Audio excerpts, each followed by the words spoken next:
Welcome back, everyone, to Cliffhangers and Page Turners. Hope you've all had a decent week. Yeah, hope it was good. We've got quite a heavy one today, but definitely one that sparks a lot of thought about, well, us. Absolutely. And hey, if you're joining us and you enjoy these kinds of discussions, getting into gripping books and those wild plot twists, definitely hit that subscribe button. We drop new episodes every Friday on pretty much all the podcast platforms you can think of. But remember, the full back catalog, all the older episodes, you can only really find those over on YouTube, so check that out too. Right.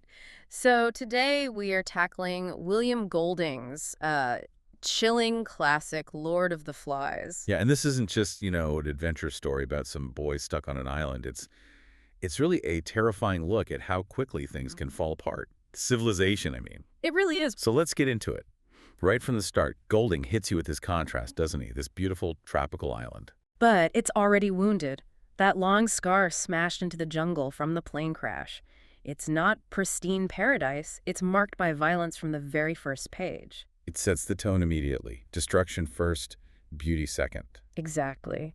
And even the little glimpses of nature aren't entirely comforting. Remember that bird, red and yellow, flashing up with a witch-like cry? Yeah, it's unsettling. Like the island itself is kind of wary or maybe warning them. It perfectly sets up that this isn't going to be some jolly adventure story like the Coral Island or something. This is darker. And straight into this setting, we meet our main players, or at least the initial ones, Ralph and Piggy. Ralph, he's presented as the archetypal hero type, isn't he? The boy with fair hair, looks strong like he might make a boxer. But there's that line about his mouth and eyes showing no devil. He seems decent, fundamentally. His first instinct is almost primal freedom, isn't it? Just ripping off his clothes, enjoying the sun. Piggy is the complete opposite in almost every way. Shorter, very fat, the asthma, the thick glasses. And instantly marginalized. Yeah. Ralph doesn't even want to know his name at first. But Piggy's the one with the crucial information, right? Absolutely. He's the intellectual from the get-go. He knows the plane was attacked, saw flames. He understands the grim reality that some kids probably didn't make it out of the fuselage. He's grounded in the facts, however unpleasant. While Ralph is sort of clinging to this almost naive hope of rescue. Yeah, that faith in the adult world. His dad's a Navy commander. The Queen has maps of all the islands. It's this idea that the system, the grown-up world, will inevitably save them. It provides that initial necessary comfort. It's like a shield, isn't it? Believing in that external authority. And that belief finds its symbol almost immediately with the conch. Ah, the conch. Such a powerful image. Piggy's reaction is priceless. A bubble with decorous excitement.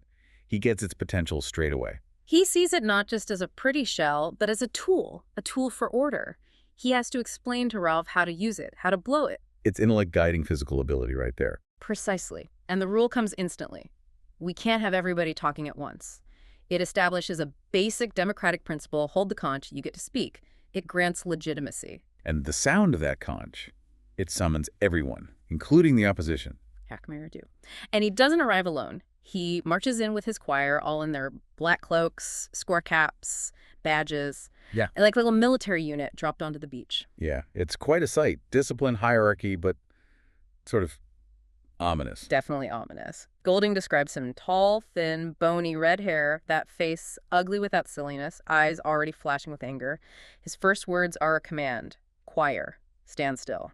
It's authority through imposition. So different from Ralph, who kind of falls into leadership because of the conch. Right, and the power struggle is instant. Ralph gets elected chief, more or less by popular acclaim. Jack, seeing he lost that vote, immediately pivots. He offers his choir up as hunters, stakes his claim on action, on providing something tangible, like meat. He chooses the path of, well, potential violence and immediate results over the slower process of building shelters or maintaining rules, setting the stage for everything that follows. Before things really fracture, though, there's that brief moment on the expedition. Ralph, Jack, and Simon. Yeah, exploring the island. They confirm it's uninhabited, boat-shaped, and for a moment there's that feeling Golding calls glamour, that strange invisible light of friendship, adventure, and content. Rolling that huge rock down the mountain. Wacko! Wizards smashing! It feels like the last moment of pure, uncomplicated boyhood fun they have. It really does, but then that moment is shattered almost immediately by the encounter with the piglet. Ah, yes. Caught in the creepers. and Jack raises his knife. But he can't do it. That hiatus, the enormity of the downward stroke is too much. Civilization, ingrained rules, the simple taboo against taking a life, it holds him back. For now. For now. He walks away, humiliated but resolute, promising next time. And you just know Golding makes it clear there will be a next time and the outcome will be different. That failure or hesitation leads directly into the next big screw-up, doesn't it? The signal fire. Oh, absolutely. It's the first major group failure. They all rush off to the mountaintop, completely caught up in Jack's enthusiasm for immediate action. Forgetting the conch, forgetting any kind of plan. Just pure chaotic energy. And it shows how easily rules are discarded when there's excitement and no real enforcement, you know? Build a fire now. And the method. Jack just grabs Piggy's glasses. That's the first real act of dominance and theft, isn't it? Using Piggy's specs, the symbol of intellect, of seeing clearly as mere burning glasses. It's incredibly symbolic, subjugating reason to brute force, literally stealing his ability to see to contribute his way. And the result is immediate disaster. They build the pile way too big, completely recklessly. And the whole thing goes up, sets the forest ablaze, this huge, uncontrollable fire rolling towards the sea. They basically torched part of their potential rescue signal. Utterly self-defeating.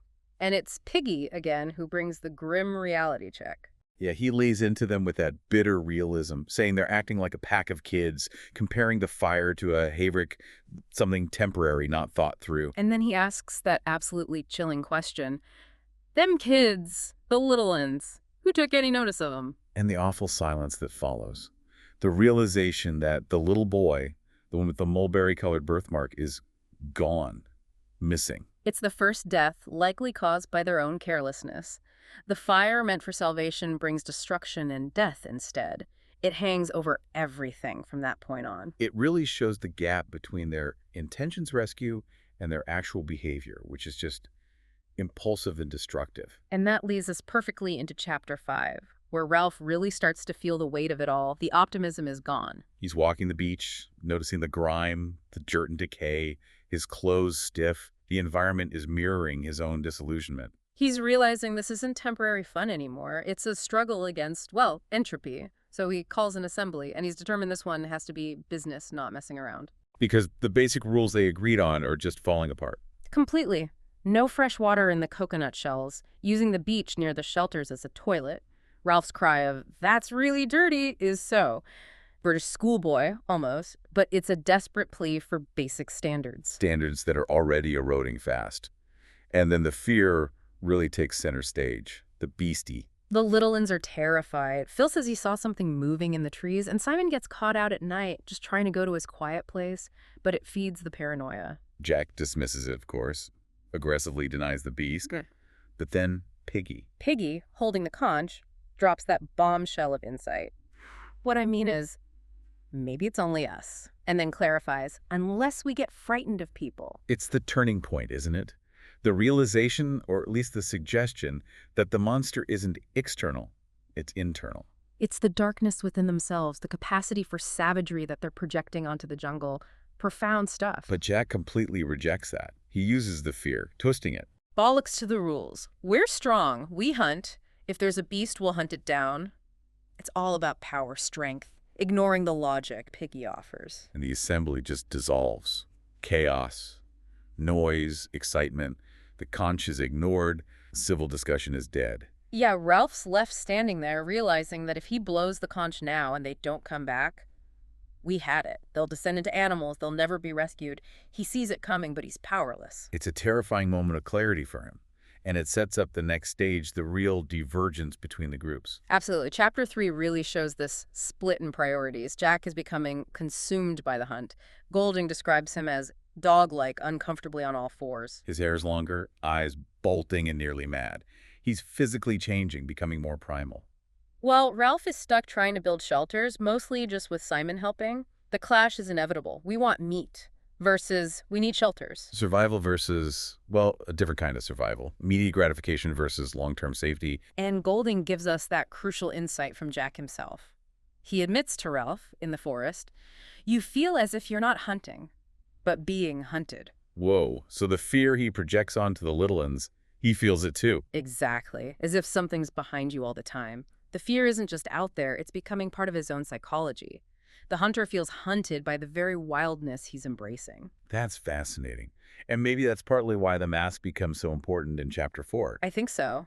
The mask is the ultimate escape tool. Jack paints his face with clay and charcoal. It's not just camouflage, it's a transformation. Golding says he looks at his reflection and sees no longer at himself, but at an awesome stranger. It's complete liberation, liberated from shame and self-consciousness. The mask hides Jack Merridew, the choir boy, and unleashes something else. And his laugh changes, doesn't it? It becomes a bloodthirsty snarling. He starts that dance, pulling the twins, Sam Narek, into it. It's the start of his tribe. And the immediate tragic consequence.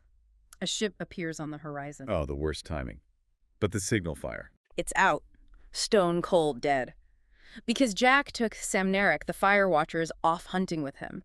The desire for the kill, the bloodlust, directly prevents their rescue. Ralph's fury is just immense. Pure indignation. But then Jack returns. Triumphant. Leading the hunters, chanting, carrying the dead pig. The spectacle of the successful hunt completely overshadows the missed rescue. And when Ralph confronts him, there was a ship. Jack actually apologizes. Sort of. I apologize. But it's stiff, inadequate. And the hunters, they see it as handsome behavior, like the great leader is being magnanimous. It totally twists the situation. It puts Ralph, the one who's right, obscurely in the wrong. It's maddening. It's a chilling look at how power dynamics can override basic morality.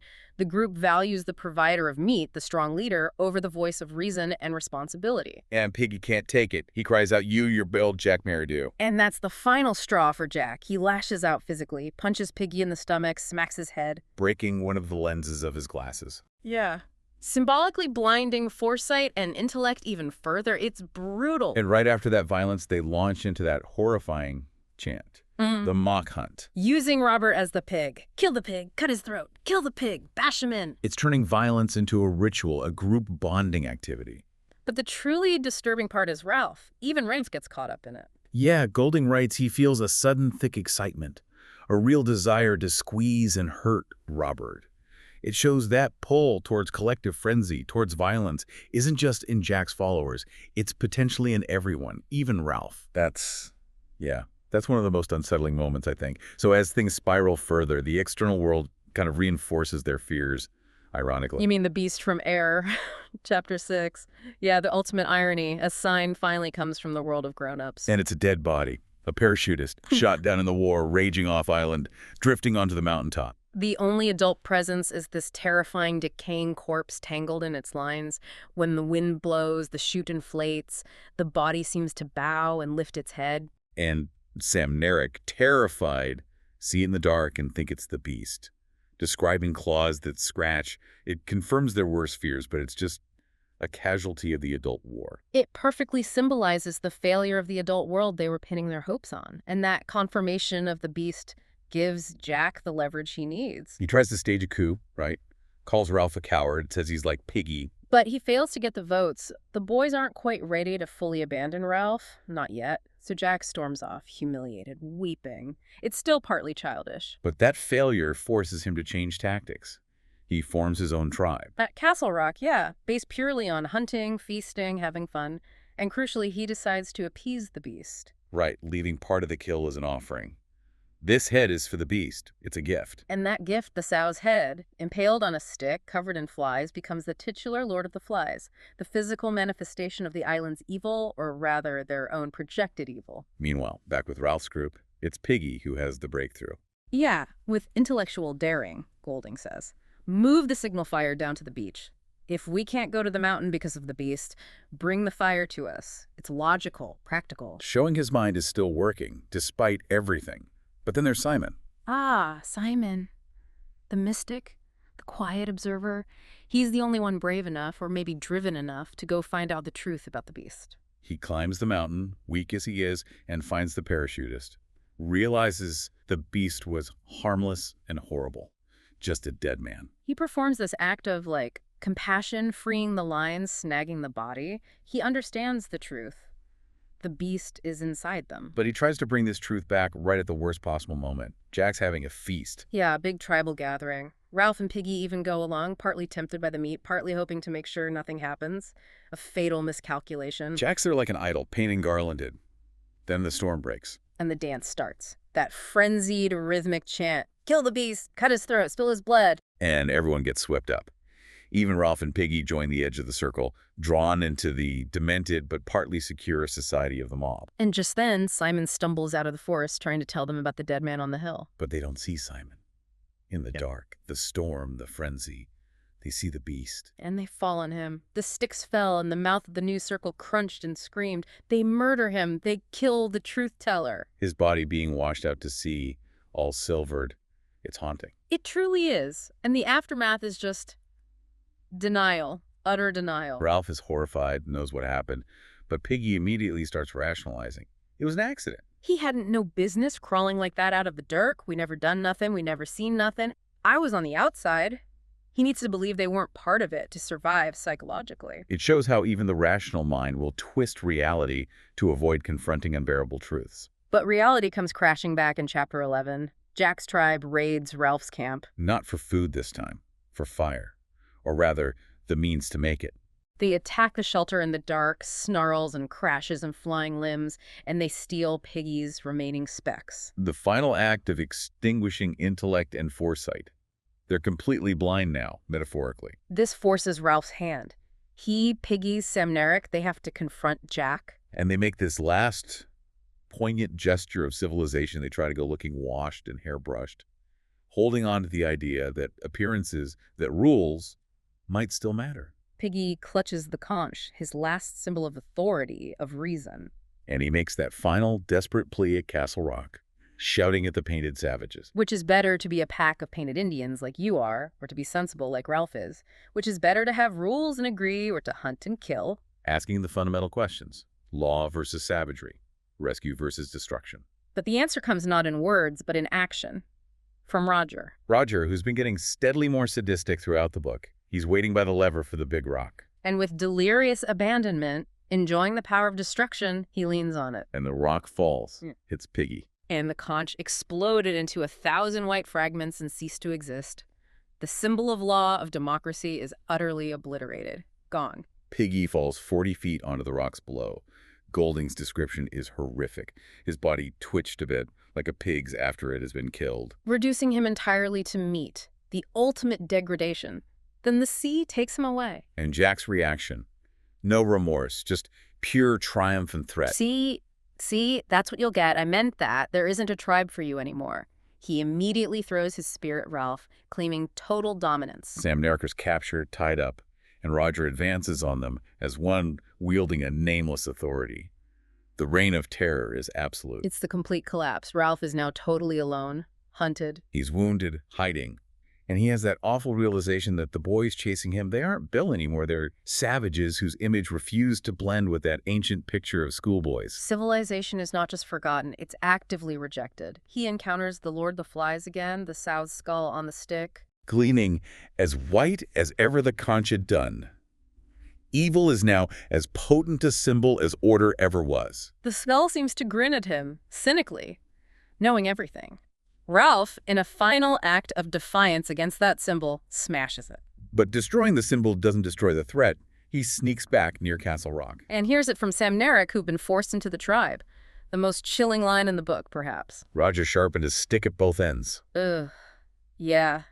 The implication is sickeningly clear. They plan to hunt Ralph down like a pig, kill him, and mount his head on a stake, just like the sap. It's the absolute bottom, from British schoolboys to ritualistic hunters preparing to murder their former chief. There's nothing left for Ralph but to run, driven by hopeless fear on flying feet. Then they smoke him out, setting the whole island on fire in their frenzy to catch him. The ultimate destructive act. Ralph even thinks, the fools, what would they eat tomorrow? They're destroying their own means of survival in the hunt. But that fire, that out-of-control destructive fire, is ironically what saves them. A passing naval ship sees the smoke. Ralph bursts onto the beach, screaming, snarling, bloody, running for his life, and collapses right at the feet of a naval officer. Impeccably dressed in his white uniform, epaulets, the symbol of the adult world of order and rescue, finally arrives.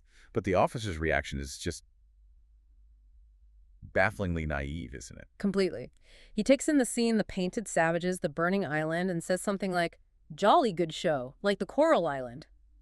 Then seeing Ralph's state, I should have thought that a pack of British boys would have been able to put up a better show than that. He completely misreads the situation. Mm-hmm. He sees naughty boys playing games, not murderers. The irony is crushing. He represents the civilized world that's currently engaged in a massive destructive war, lecturing these kids on not keeping order. And his presence finally breaks Ralph. Seeing the adult, the symbol of the world they lost, he just starts weeping. For the end of innocence, the darkness of man's heart, and the other boys, seeing him cry, seeing the officer, they start crying too. The savages become little boys again, confronted by the adult world. Saved from themselves, but the knowledge of what they became, what they're capable of, is permanent. Which really brings us to the core message, I think. All those symbols, Golding uses the conch for order, the specs for intellect, the fire for hope and destruction, they all get shattered. Shattered by what? By the beast. By the beast within, by the savagery that Golding suggests is lurking just beneath the surface of civilization, ready to break free the moment external rules and structures are removed. The paint didn't create the savagery, it just liberated it. And the speed of it? Yeah. It's terrifying. Weeks. That's all it took. Yeah. From choir boys and school prefects to hunters chanting for blood and sharpening sticks at both ends, it's a brutal assessment of human nature. So maybe the final thought to leave everyone with. Golding draws this parallel, doesn't he, between the boys' war on the island and the adults' war off the island. He absolutely does. The naval officer arrives on a warship, part of the conflict that marooned the boys in the first place. He rescues them from their savagery while participating in a larger, socially sanctioned savagery. So the really provocative question Golding leaves us mulling over is, what's the real difference between the darkness of man's heart that Ralph weeps for in those boys and the darkness driving the adult world's wars? Is there a fundamental difference at all?